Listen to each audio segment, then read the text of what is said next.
Ito yung gulong na kailangan kong ayusin. Yung isa, yung nasa harap, okay pa. Bumiyahe ako nung isang araw. Pag uwi ko, okay pa, kung okay pa. Pero pag check ko kagabi, malambot na yung goma eh. So naisip ko flat ito. Ngayon makita nyo, may isang rim na naka ano dun sa bike. Dito ko kinuha yun. Ito yung dati kong bike. Ito yung una kong bike na ginagamit. Yung gulong sa harap, flat din. Ginamitan ko ng tire patch, hindi gumana. So, gagamitin ko sana itong nasa likod. Pero nung chinek ko, may butas. Nilagyan ko nga ng patch. Nilagyan natin ng patch kanina to eh. Sana yun? Hindi siya makikita ng camera, pero ayun. Nilagyan ko ng patch. Sumisingaw pa rin sa gilid. So, hindi nalapat mabuti. Although, nakadikit na eh. Oh. Solid na yung dikit na niya. Kita niyo yan. So, hindi pa rin gumana. Nag-order na ako ng inner tube sa Amazon. Bukas pa darating. So, in the meantime, ginawan ko lang ng paraan to. Nilagyan ko ng glue. Tapos yung patch.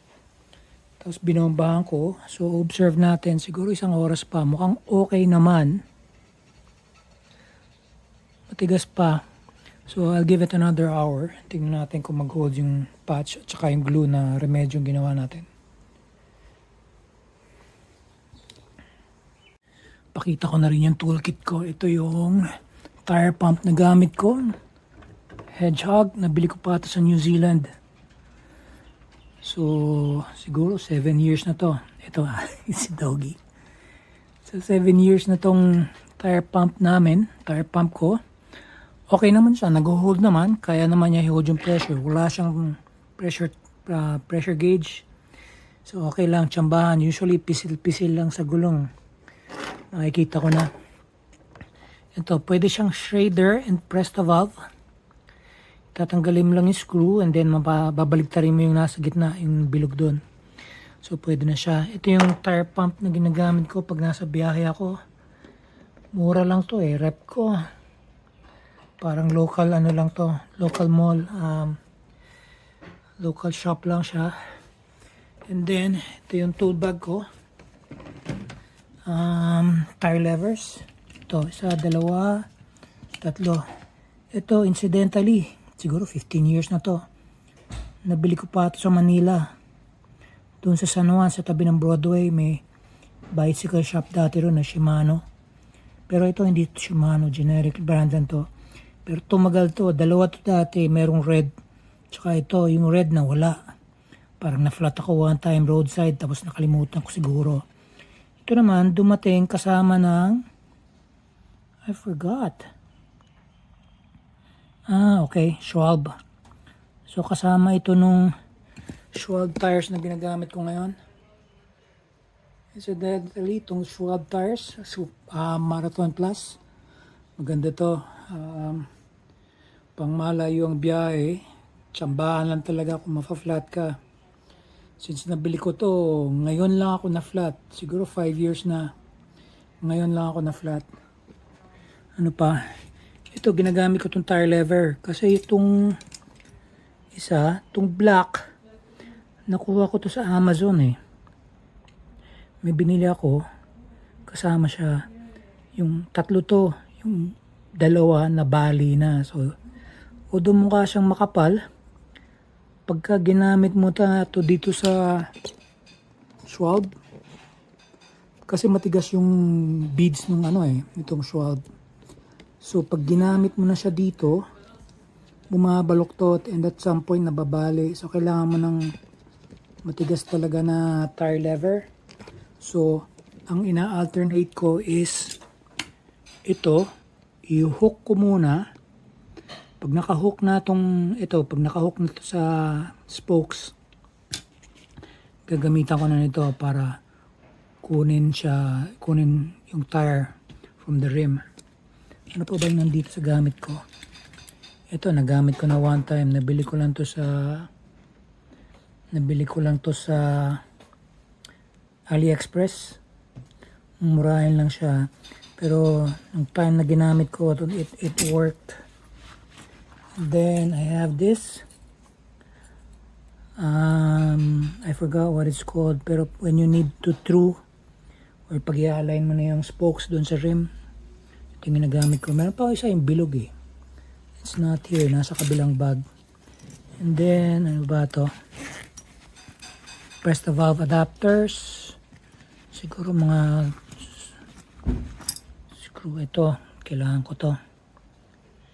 Usually ginagamit ko to pagka nasa malayo.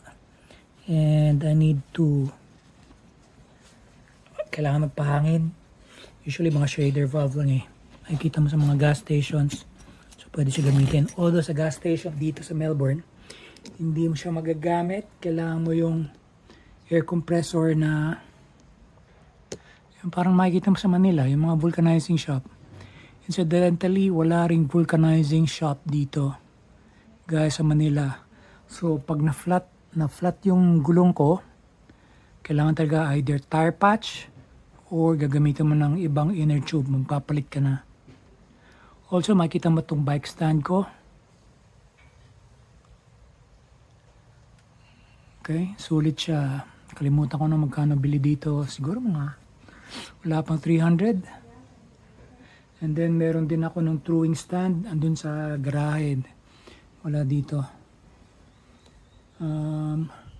Yun muna. Ito yung tawag dito, yung gulong, the tire 650B. Ito yung gamit ko dito. Although ito yung stock na dumating dun sa Marine bike. Itong original ko, yung Marine na black na to, ganito rin siya pero hindi ko na alam kung nasa na, naitapon ko na yata. Ito, dumating siya kasama nito. Ito yung nakalagay dito. Pinalitan ko lang yung Schwalbe Marathon. Kasi itong Schwalbe Marathon, siya yung nakalagay originally dito.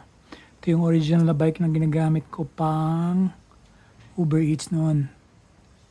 Kaya sulit naman. Ang nasira lang kasi rito, yung brake. Kailangan ng palitan yung brake. At that time, pinabayaan ko eh. Parang nagsawa na kasi ako. So, pinabayaan ko lang. Hindi ako nagtabi ng pera para makabili ng bago. So, yun yung ginagawa natin ngayon. Yung kita natin dito, iipunin ko para makabili ako ng brake and derailleur mechanism para dito. Gagawin ko na itong single.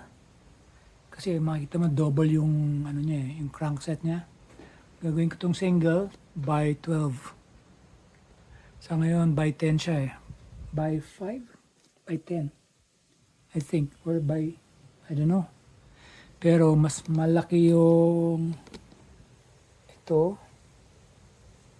Ayan siya. Ito yun.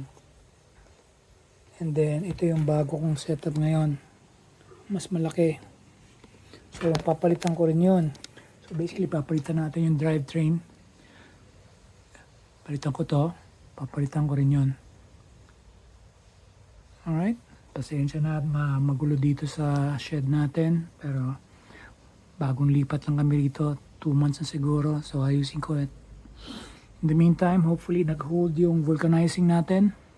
And then I'll check back next time. Thanks for watching.